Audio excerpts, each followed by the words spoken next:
Bonjour, c'est Louis d'Énergie et bienvenue dans ce nouvel épisode de Briller en société où aujourd'hui on va parler de quelque chose qui est bien de chez nous, C'est un phénomène bien français dans notre pays emblématique de la révolution et de l'agitation sociale, j'ai nommé la grève. Eh oui, depuis des décennies, le monde est fasciné par notre propension à descendre dans la rue, à brandir des pancartes, à scander des slogans de protestation.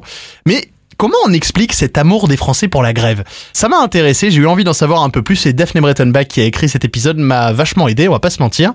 Alors pour comprendre un peu le phénomène, le meilleur truc c'est de plonger un petit peu dans notre histoire. Toute cette affaire commence donc au 19e siècle, qui est une période marquée par l'émergence du mouvement ouvrier.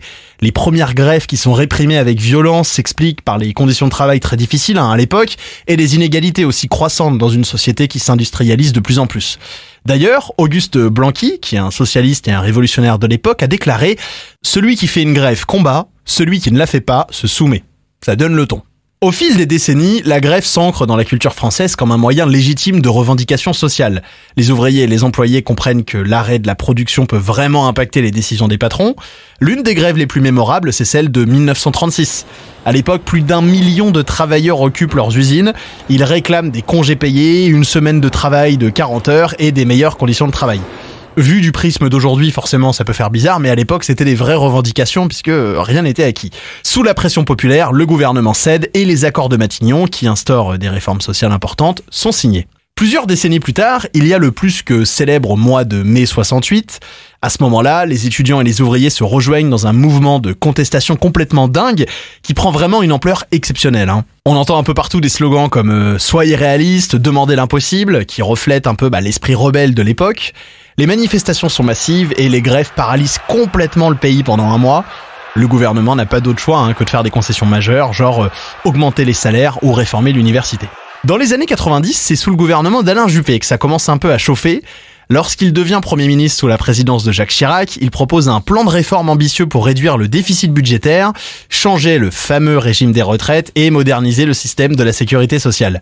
Mais les syndicats s'y opposent et pour eux, en fait, c'est des attaques directes contre les acquis sociaux, surtout pour le système de retraite des cheminots notamment et des fonctionnaires qui eux avaient des privilèges vis-à-vis de leur travail et il faut pas y toucher parce que sinon tout le monde descend dans la rue et c'est ce qui s'est passé.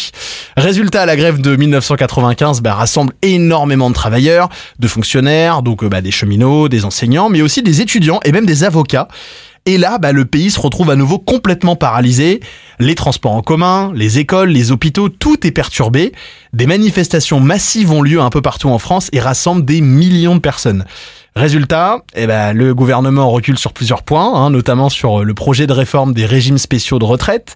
Cette grève-là prouve la force du mouvement social et la capacité de la population à faire reculer un gouvernement. Depuis le début du XXIe siècle, la tradition perdure. En 2010, par exemple, il y a eu les manifestations contre la hausse de l'âge légal du départ à la retraite. Et une fois de plus, les syndicats, les étudiants et les travailleurs sont mobilisés. Ils ont paralysé le pays pendant plusieurs semaines. Mais cette fois-ci, malgré la contestation, le gouvernement et le président, qui était à l'époque Nicolas Sarkozy, ont imposé la réforme.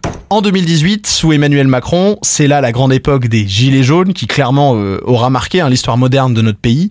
Ils font irruption sur la scène sociale française pour protester contre la politique fiscale et sociale du gouvernement. Alors là, c'est pas exactement une grève classique comme on l'entend, mais l'esprit de contestation est bien présent.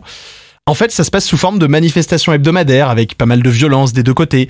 Le mouvement n'a pas vraiment obtenu de concessions immédiates, mais il a mis en avant les fractures sociales et politiques quand même assez profondes dans le pays. Et puis cette même année, il y a aussi eu la série de grèves des cheminots, parce que le gouvernement voulait refaire une réforme ferroviaire, et cette fois-ci, le gouvernement ne cède quasiment rien. Et puis, il y a aussi le dernier mouvement de contestation contre la réforme des retraites en 2020, qui a encore une fois été marqué par une mobilisation d'envergure. Des millions de personnes, syndicats, étudiants et travailleurs de divers secteurs ont manifesté. Les grèves dans les transports, les écoles et d'autres services sont vraiment massifs. Mais malgré cette pression sociale, le gouvernement fait adopter la réforme. Bref, au fil des siècles, les revendications ouvrières ont cédé la place à des questions plus diverses, évidemment. Mais même si les mouvements sociaux ont pris des formes différentes, on peut dire qu'ils continuent de s'inscrire dans une tradition de la protestation qui remonte en fait à la Révolution française. En fait, pour comprendre la fascination française pour la grève, il faut faire un peu de sociologie. Et là, vous allez voir, c'est super intéressant. La culture du protestataire, qui vient donc, comme je le disais, des idéaux révolutionnaires, a créé cette société civile active et parfois revendicatrice. En France, la tradition de l'engagement politique est super ancienne et pour les citoyens, la grève, c'est aussi un moyen de faire valoir leurs droits et de défendre leurs intérêts. Et puis c'est aussi et surtout un droit constitutionnel, ce qui montre à quel point on respecte ce moyen de faire entendre la voix des citoyens contrairement à d'autres pays. Pour la sociologue Dominique Andolfato, la grève n'est pas seulement un acte économique, c'est aussi et surtout un symbole politique qui permet aux travailleurs de se sentir acteurs de leur destinée, de marquer leur opposition, de rappeler aux employeurs et au gouvernement qu'ils ont une voix. D'autres sociologues, comme Pierre Bourdieu par exemple, mettent en lumière plutôt le rôle des syndicats dans la structuration de la lutte sociale. Pour lui, la grève, c'est pas seulement un mécontentement individuel, c'est vraiment le résultat d'une mobilisation collective qui est orchestrée par les syndicats. Pour Thomas Piketty, qui est économiste et qui a écrit le best-seller Le Capital du XXIe siècle, dans le contexte d'inégalités croissantes qu'on connaît, la grève est une réaction légitime. Et bien sûr, la recherche de l'équité et la lutte contre l'injustice sociale sont des moteurs super puissants de cette tradition gréviste chez nous. Et puis sur une note plus joyeuse, l'humoriste Coluche, qui était lui-même très engagé, disait « La grève, c'est quand les travailleurs font la pause et la pause, c'est quand les travailleurs font la grève ». Bref, tout ça pour dire que si les Français adorent la grève, c'est à cause d'une sacrée combinaison d'histoire, de sociologie et de culture politique. Mais ces derniers temps, il y a des éléments qui changent la donne.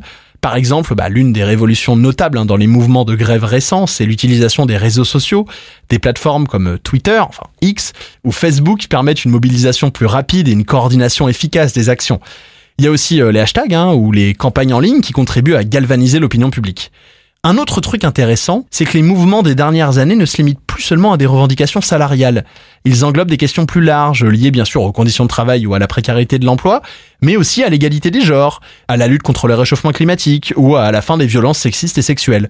Donc en fait, tout ça n'est plus seulement une question économique comme ça l'était par le passé. Les mouvements sociaux d'aujourd'hui se caractérisent par des mobilisations interprofessionnelles et par des revendications multiples qui sont la preuve que notre société est en pleine évolution, avec des travailleurs et des citoyens qui veulent un avenir meilleur et qui le disent.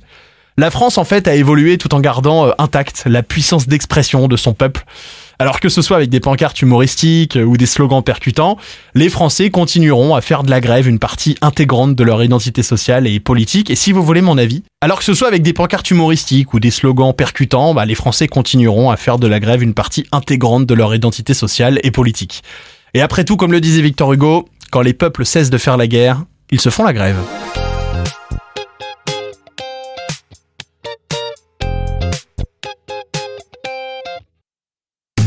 Merci d'avoir écouté ce podcast. Il a été écrit par Daphné Bretonbach. Je suis Louis, animateur sur Énergie, et je vous donne rendez-vous la semaine prochaine pour un nouvel épisode de Brillant en Société.